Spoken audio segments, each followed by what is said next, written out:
is going to explode potentially, and this is the huge problem. And there are other problems, well, most of people don't realize actually. So keeping it simple is even more important. So, just actually, a question that's always intrigued me quite a lot, and actually a couple of friends of myself, and one of them is sat right there.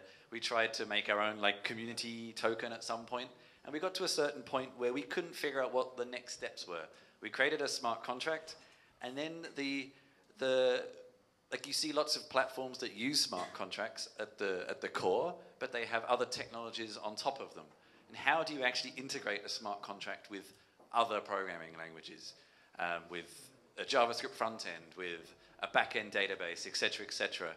How do you actually leverage a smart chain in a whole application? Are there SDKs that exist, or is it API access, or yeah, it's always been something that's I've been interested to know. How do you actually connect it to other things?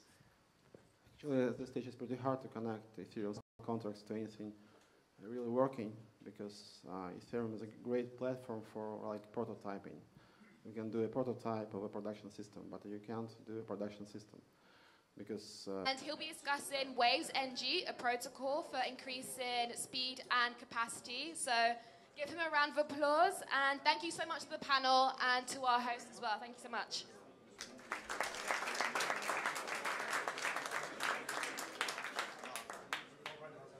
Hi everybody, I'm happy to be here. This is the second Primalbase office. I visit actually, so I was at the opening of the first Primalbase office in Amsterdam, and this is the second office. It's a very good thing for me because Primalbase, as you know, is a project that uses Waves,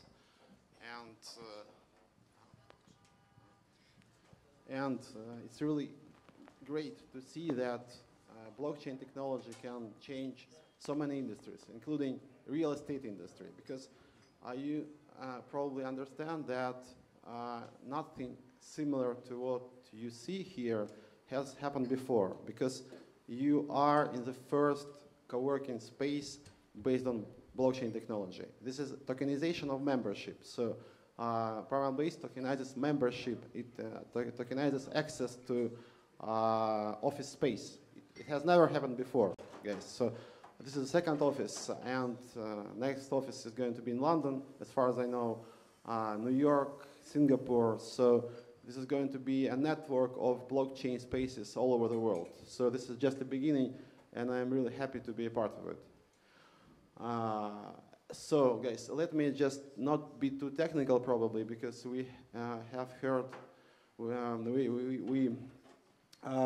have heard a couple of quite technical presentations. Let me just introduce Waves to people who don't know what our system is. We have some supporters in Germany, but I have never presented Waves in Germany, so I think it's a good opportunity to do that. So let me just give you some kind of general description of what we are doing, what we achieved, and Waves NG actually will be mentioned too, because it's launching now.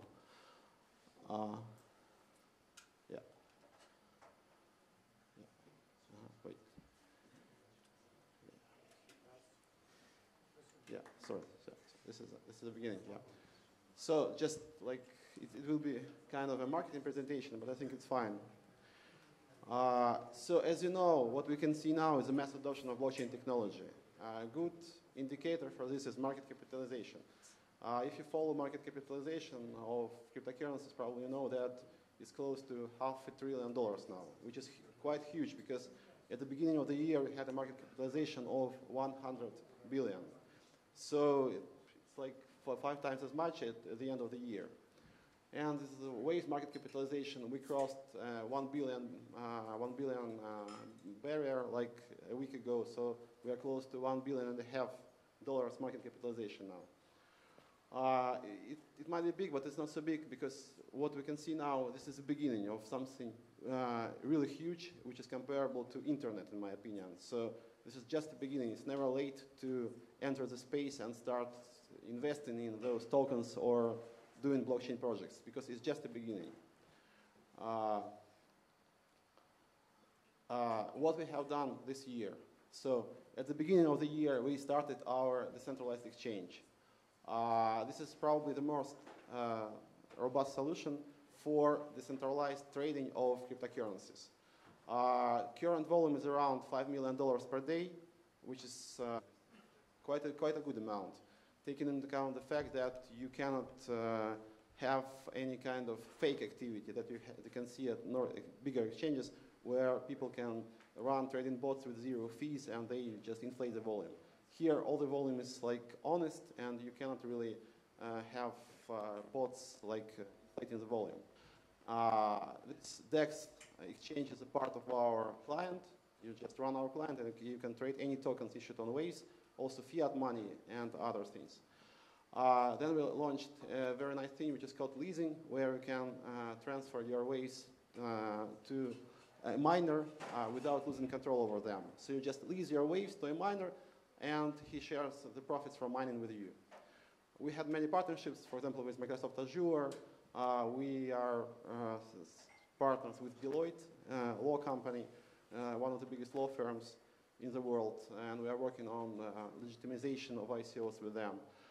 And what we are doing now, we are launching a couple of things that might change the industry, in my opinion. So the first one is WavesNG protocol. This is a protocol that potentially allows you to send as many as 1,000 transactions per second on an open blockchain network. To provide some kind of perspective, what you can see in Bitcoin now is around a couple transactions per second. Ethereum is closer to 10 transactions per second, but it's not enough for real-world production systems. So you need to send much more transactions to really meet the needs of real business. So we launched this thing which is called WavesNG, which will allow you to send 100 transactions per second on Waves, and potentially it will be optimized to 1,000 transactions. Also now we launch, let me just, this is the WavesNG thing. It will be activated on the 22nd of December. Now hard fork is happening, probably right now as I'm speaking. A hard fork is happening on the Waves network. No? It happened already. Yeah, okay, yeah. So, and there's going to be some kind of voting period where miners will vote for the changes. And the protocol is going to be activated around the 22nd of December. And then it will become the fastest blockchain in the world, which is not, it's really so, it's like verifiable information. So because most of the systems that you use can support up to a dozen transactions per second at most, and will support an order of magnitude more. So also we've done this rebranding. Actually, I think it's a good moment to become more professional. Some people like it, some people don't, but I think that it's gonna stay with us. So we have a new logo, which was launched 2 days ago in Amsterdam. This is our new logo. I like it. So, 2 minutes? Okay. So I'm gonna be quite fast now. So we are big on partnerships.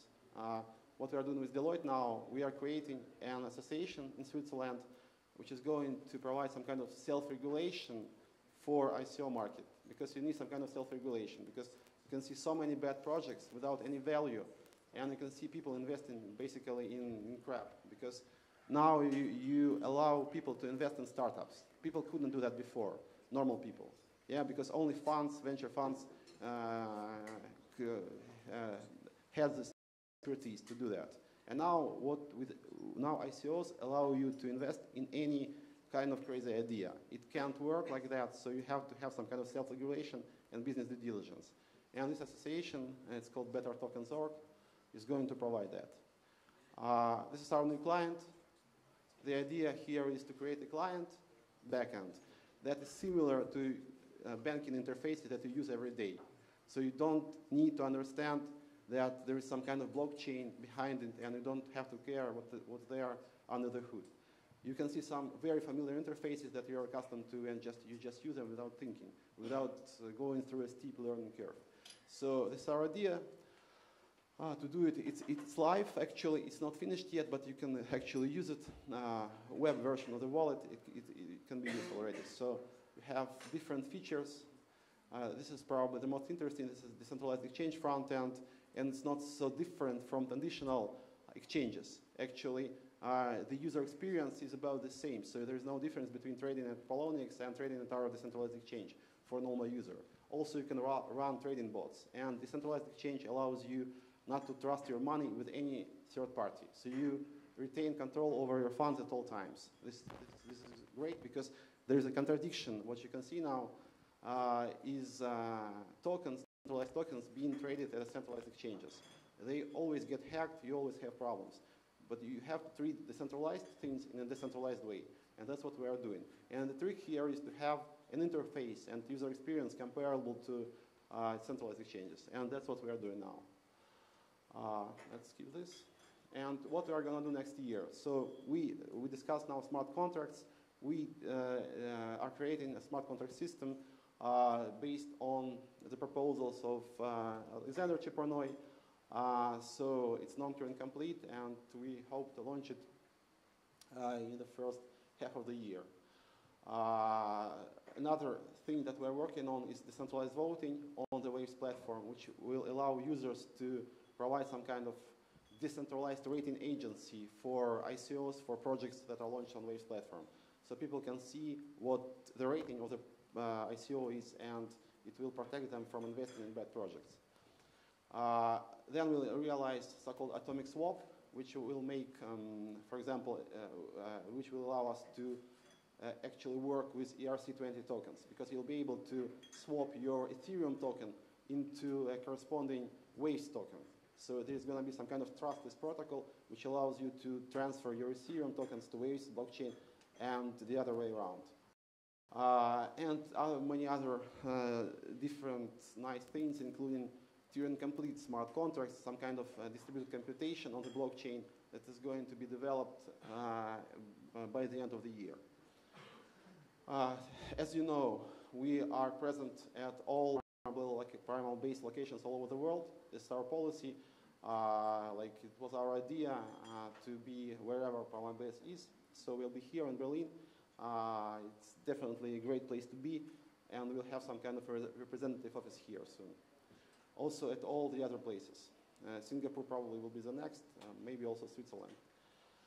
So I'll just, a couple more things. We're going to launch a Waves incubator for Waves-based startups next week.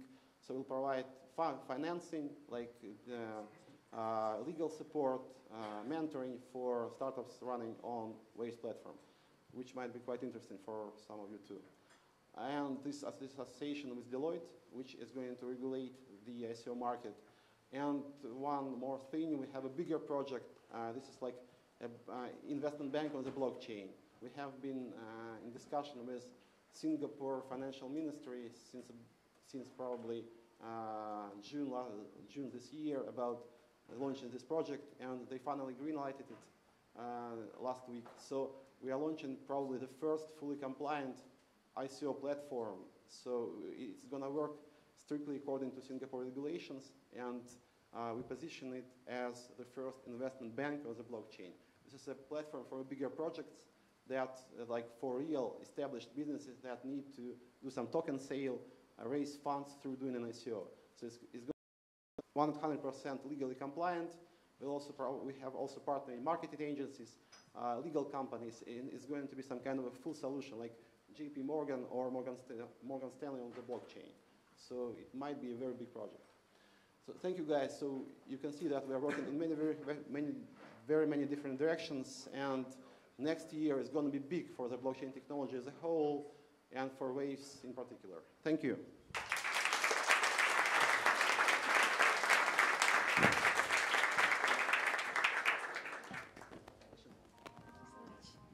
Oh, sorry. Thank you, Sasha. Next up, we have our final talk from Vlad Zamfir, who is a researcher at the Ethereum Foundation, and he'll be speaking about the misconceptions surrounding blockchain governance. So, Vlad, over to you. Give him a round of applause, please. Hey, everyone. How's it going? Hope we're all doing good. We don't have too much time, so I'm going to jump into it, and hopefully I won't need to charge my laptop. So I'm going to go through some blockchain governance misconceptions, and then talk about some of my pet peeves. So the kind of original blockchain governance misconception is kind of that there is no such thing. Like, blockchains don't have governance. Look, what are you talking about? This is decentralized. And we kind of found out over time that even a governance system that denies decisions, prevents things from happening, is still a governance process.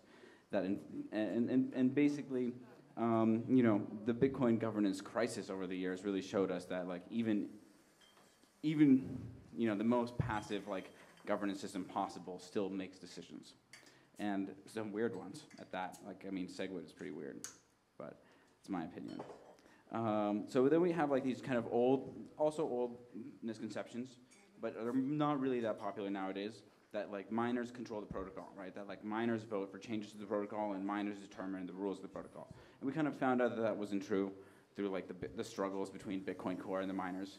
And basically it turns out that actually full nodes, the important full nodes, determine where the price of which tokens have which price, and the miners follow their hash power just goes to whatever is the most profitable to mine, because they're kind of bound to this whole enterprise of mining. So miners don't have all the power. Devs don't have all the power. I need some help plugging in. I don't know if anyone can help me. Oh yeah, there's a power button. Thanks a lot. That's awesome. Great. Oh yeah, devs have all the power. That's one that's still kind of quite a popular misconception. Basically, people kind of believe that anything that developers will implement into the software, people will adopt, and it's really not true, right? If Vitalik was under duress and he implemented a hard fork to Ethereum that gives some random address a lot of money, no one would accept that. There's a kind of a common heuristic that is kind of, I think, one of the biggest misconceptions, which basically is that there is no structure. Basically, the heuristic is I don't know about any formal structure to the governance process, and therefore it's structureless, and therefore it's basically some kind of negotiation behind the scenes. That is no. Oh, here we go. But really, actually, governance does have structure. And I think I've got some kind of mic situation. Yeah. Or I think we're good now. Yeah. Okay, so governance does have structure, right? Governance processes all kind of inherently have information and incentives and structure that restrict the participation of participants in the governance process and reduce all of their power. Because governance is a coordination game, and because we can only really coordinate based on what we can expect each other to do, we actually are quite restricted in our ability to coordinate. Our information about each other structures the coordination that we can make around governance processes. And so people form norms, or can create a lot of structure.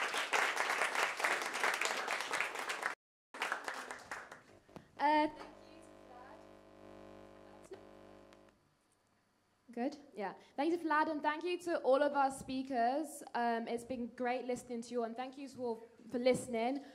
Please stay on and stay with us. We're going to have food, we're going to have drinks, music. It's going to be a great evening, and I would like to say a big thank you to Primalbase for hosting us in their new space and letting us kind of break it in for them. Feel free to mingle. Make sure you speak to our speakers, discuss, talk, and meet each other, have fun, have a good time. And I did already say there were drinks, right? So, and around 7:30, we're going to have an introduction from the CEO of Primalbase, who's going to tell us a little bit more about the project and the space. So do stay for that also, and Thank you all, you've all been lovely.